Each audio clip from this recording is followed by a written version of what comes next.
West Bromwich Albion lost last night to West Ham United. Their manager Sam Allardyce confirmed straight afterwards that he has decided to quit West Brom because he sees himself as a short-term manager. I'm delighted to say that Sam joins us now. Hi, Sam.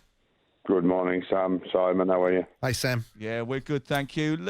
Sam, I think we've talked about this before. We did an interview a couple of weeks ago where we sort of discussed about timing, and maybe if things had been different and you'd come in a little bit earlier, you would have had more of an opportunity to keep West Bromwich Albion in the division. Do you still think now, on reflection, that you would have been able to do that with a little bit more time?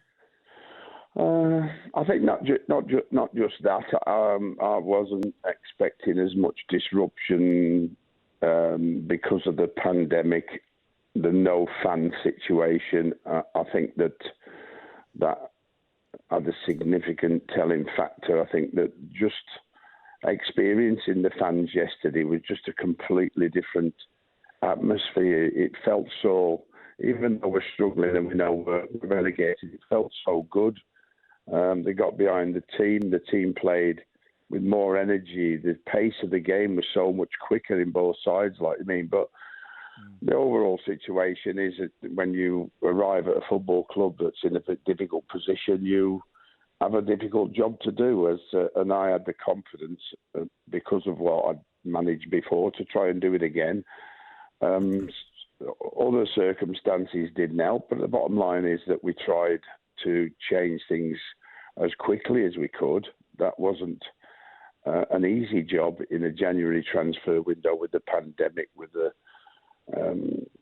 situation financially, and we did our best we possibly could. I think that what happened in the end was we got the good performances, but we didn't get it right in front of goal more often than not, with chances created and missed, and that was the ultimate difference. When we were in a drawing position, we'd have a chance to win it, and we missed it, and then we might end up going the other end and losing it. And those small moments like yesterday, we were well in the game all the way through. We got a bit of luck early on by them missing the penalty, got 1-0 up, didn't get another goal. They got one just before half-time, and then we lost concentration on the corner, and that unfortunately happened all too often.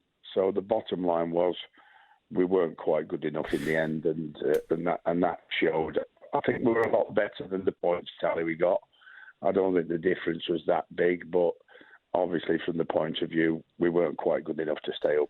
Sam, when you went into... I look at the two teams that will be part of the reputation that was built around the Fireman Sam mentality, which I think is an unfair representation of you, because I think you're much more than that, and I think you think you are as well, obviously. Yeah. But when you went into Palace, which you did a fantastic job with, and we went into Sunderland, you had some special players there. You had Defoe that got you goals at Sunderland, and at Palace you had Wilfried Zaha that could turn games on its head.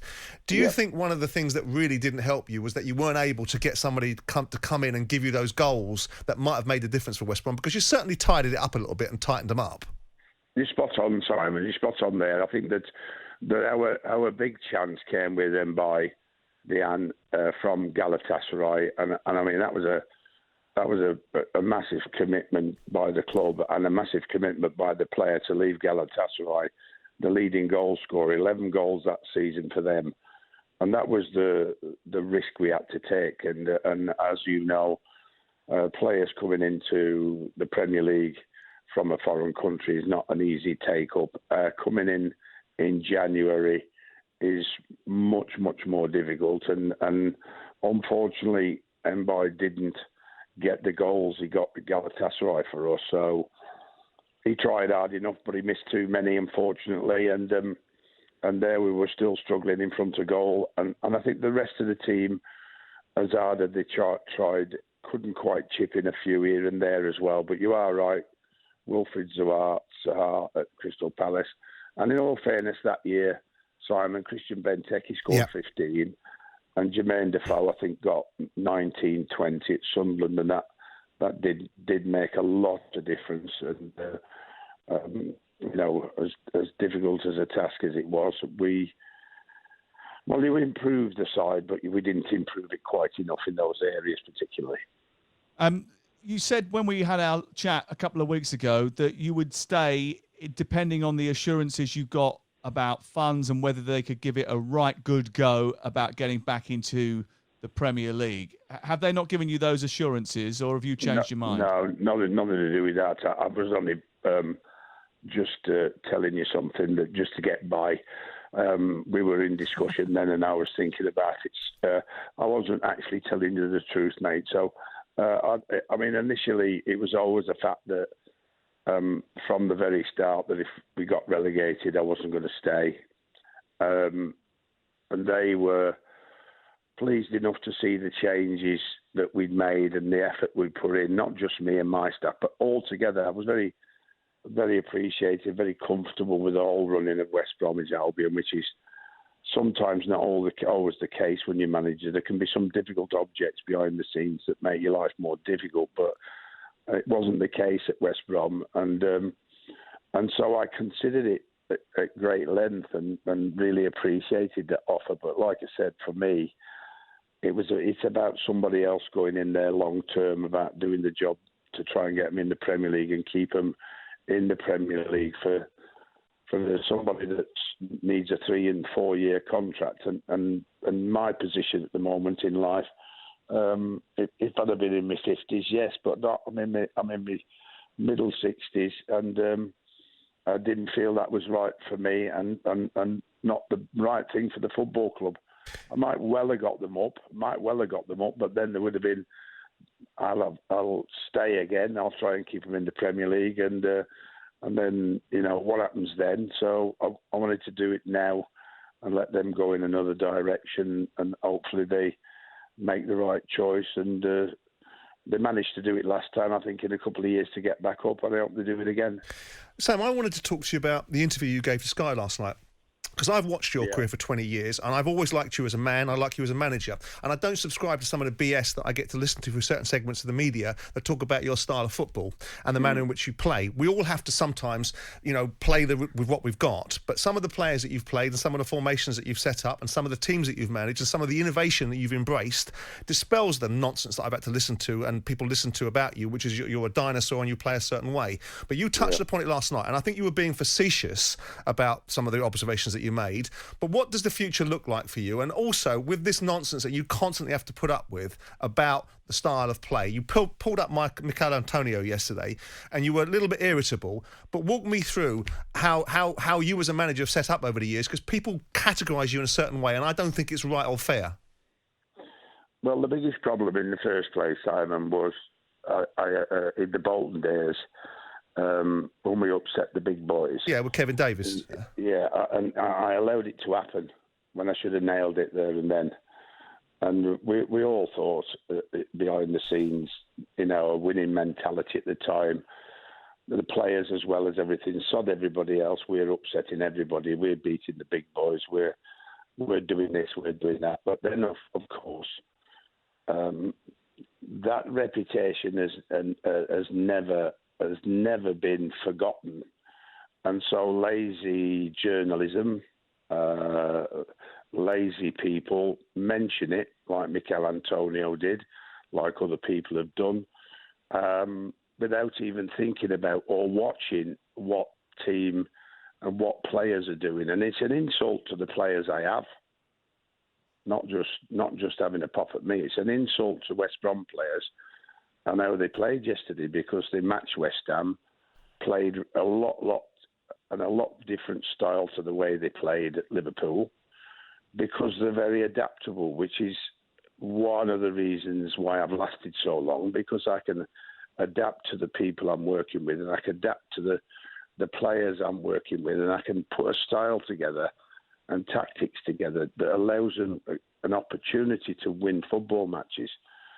Winning football matches cannot be overtaken by the style of play that you want to play. It can't happen, because you won't keep your job. So if you go and say, I'm going to play this style and only this style, and you keep losing, then you're not going to keep your job. But if you're pragmatic enough to find the best way for your team to play, and you can get that team to play that way, you can get results. Unfortunately, it hasn't quite happened enough at West Brom, but a completely different style at Crystal Palace. Yeah, absolutely.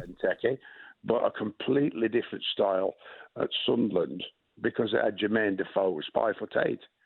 So how was I playing long ball? So, you know, and in the end, you have to ignore all that noise, the exterior noise, the outside noise, and just get on with your job. And if the people who run the club and the fans are reasonably acceptable, enjoy winning, enjoying what you're doing, that's what matters most. You said also last night, being a short-term manager, that's my pigeonhole now. It has been for 6 or 7 years. When you're put in a pigeonhole, you might as well stay there. What does the future hold for you? And do you have a recommendation as to who should succeed you at the Hawthorns?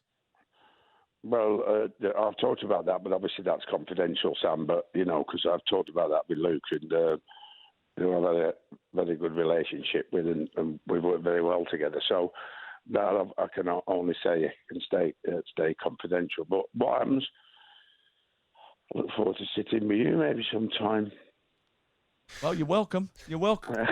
let me ask you a slightly. That's at the. I don't know. I can't dictate if I want another job or when I want another job. That's impossible. All I can do is get away, have a good break, chill out.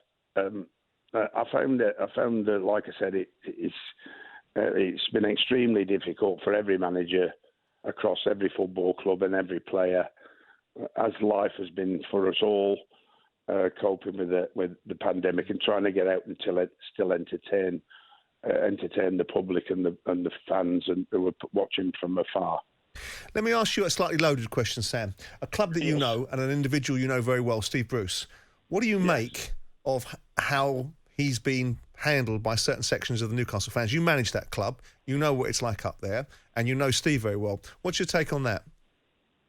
Well, I think that you're fighting against the situation at Newcastle on the expectation, Simon. I think when I was there, I was living with the expectation of Kevin Keegan and Alan Shearer, and if you didn't quite live up to that past expectation of what they were then, well, I would have loved an Alan Shearer who scored 22, 24 goals every year. I would have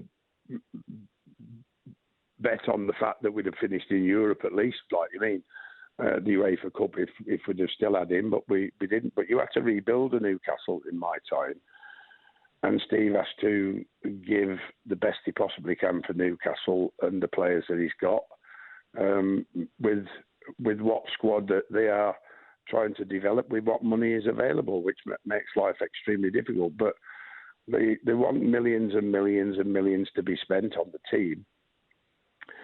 That's not always a great thing in football, as we well know, because if you spend it the wrong way, you put the club into great jeopardy. And I think that, you know, that's not going to be the case. Under Mike Ashley, he runs the club by, as far as I can see, by putting every penny the club makes back into the club, but doesn't fund it financially himself. And I'm not so sure you can do that now with financial fair play anyway.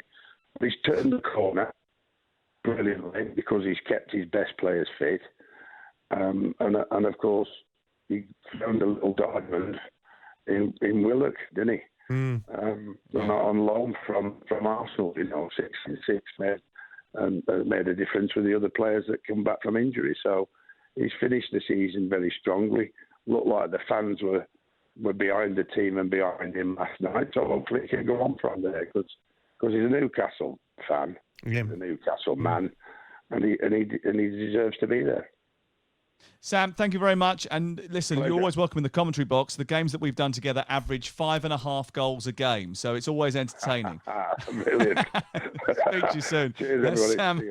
Sam Allardyce, who is going to take charge of West Brom for one last time at the weekend and then move on. Jim White and Simon Jordan, Monday to Thursday morning, 10 till 1. On AM, on DAB, via the talkSPORT app and on your smart speaker. talkSPORT.